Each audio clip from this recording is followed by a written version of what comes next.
Hey everyone, this is Isaac. Welcome back to another CapCut tutorial. In this video, I'm going to show you everything you need to know about removing a background in CapCut. First, select your video that you want to remove the background of. In the video section, go to the remove background. Here you have three sections: auto removal, custom removal, and the chroma key. Let's go through them all. First is auto removal. Once enabled, CapCut's AI automatically removes the background from your video. Now, for this to work, your video must have a subject, like mine video did. And as you can see, the background from the video is removed.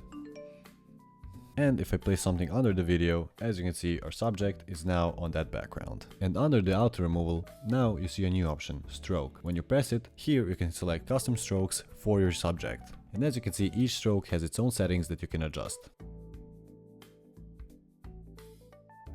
The next type of background removal is custom removal. Here you have two tools, Smart Brush and Smart Eraser, but these are Pro only tools. If you don't have Pro, you're going to have to use Brush or the Eraser, which are pretty much useless. Let me show you how the Smart Brush looks. I draw over a subject, and CapCut automatically detects my subject. And as you can see, it perfectly selects my subject throughout the video. But the parts it didn't perfectly select, I can color over. And CapCut will fix the selection throughout the whole video.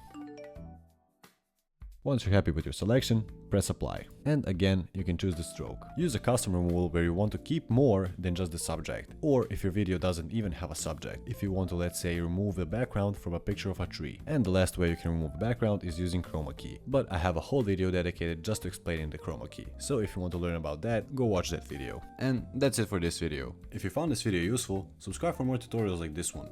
Check the description below for the links of all my socials. And if you have any questions or future video requests, leave them down in the comments below.